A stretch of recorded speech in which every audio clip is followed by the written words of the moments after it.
আমরা একজনে আরেকজনকে আলিঙ্গন করলাম চোখের পানি দিয়ে। 5 তারিখ ভোরবেলায় আমরা কয়েকজন মিলে কথা বললাম যে এত বৃষ্টির মধ্যে সবাই কি আসলে জড়ো হইতে পারবে?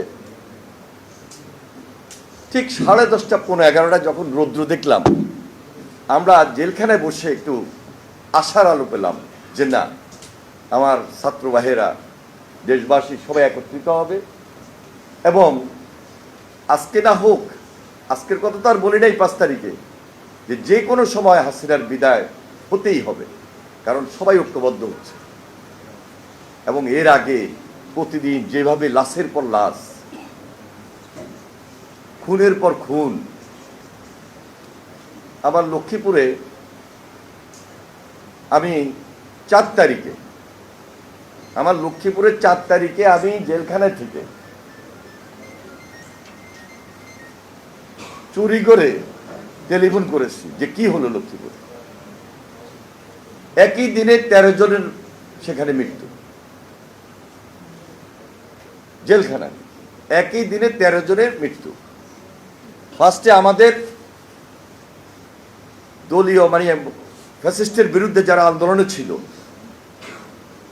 তারা হলো 8 জন, এবং এর পরবর্তীতে ওই যে গডফাদার তাহের তার বাড়ি ঘেরাও দিয়ে চারপাশে আগুন যখন জনতা লাগিয়ে দিল, ওই আগুনের মধ্যে পড়ে মারা গেল 6 জন কি 7 জন, সব মিলে 13 জন নাকি 14 জন, 13 জন সব। এই ছিল লক্ষ্মীপুরের চিত্র 4 তারিখে। এইভাবে তো 25 তারিখ, 26 তারিখ, 27 তারিখ কন্টিনিউ মৃত্যুর মিছিল।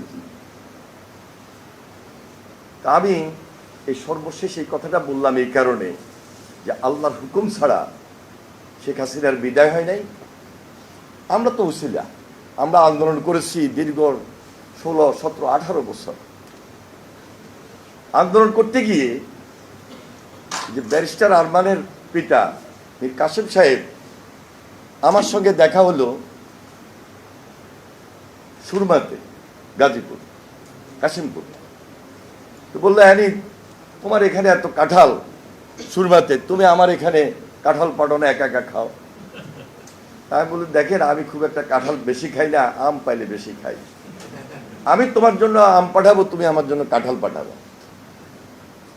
আমি ওনার সঙ্গে দেখা হওয়ার পর 3-4টা কাঁঠাল প্রতিদিন কেটে কেটে পাঠিয়ে দিতেন। খুব পছন্দ করতেন কাঁঠাল। আমি 26 ছেলে ছিলাম, এই 111-এর কথা বলতেছি, পুরাতন।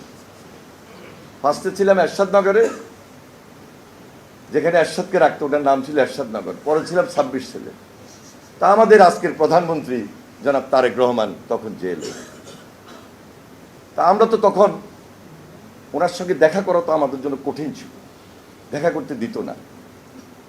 লুকে আমরা দেখা করতাম, লুকিয়ে আমরা তার পাশে যাওয়ার চেষ্টা করতাম। তার উপর অত্যাচার নির্যাতনের কাহিনী তো নতুন করে বলার প্রয়োজন নাই। এখনো তিনি প্রাইম মিনিস্টার, কিন্তু ওই যে অত্যাচার নির্যাতনের চিহ্ন নিয়েই চলছেন।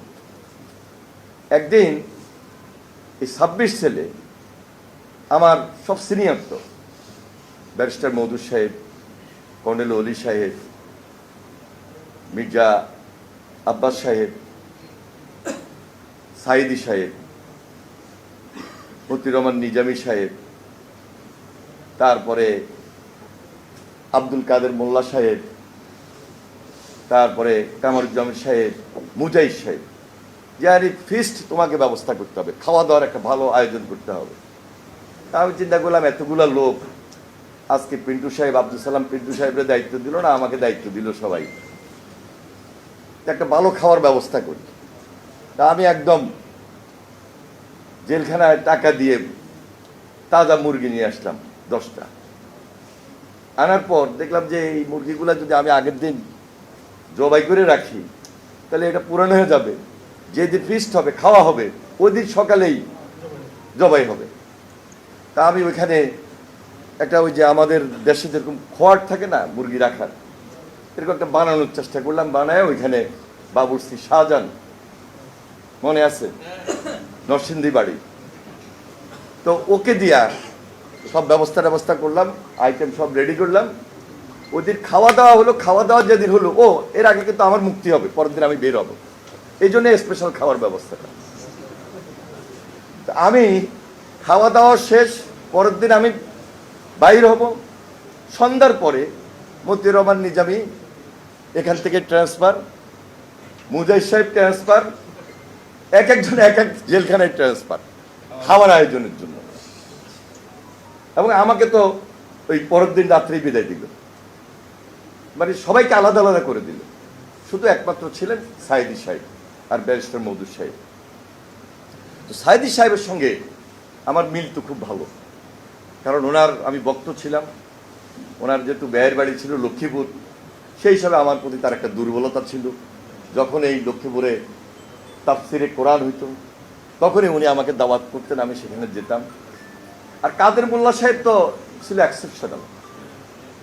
সুরমাতে যখন ছিলেন তখন যে আজকে কই মাছ খাওয়ার কম্পিটিশন হবে, উনি কই মাছ খেতেন, একটা কাঁটা পর্যন্ত ফেলতেন না। কই মাছের কাঁটাটা পর্যন্ত উনি চাপায় চাপায় একদম কমপ্লিট করে পুরোটা শেষ করতেন, মাথা থেকে লেজ পর্যন্ত, মানে ফালানোর মতো কোনো কিছু থাকতো না। এরকম অনেক স্মৃতি মতিউর রহমান নিজামী সাহেবের।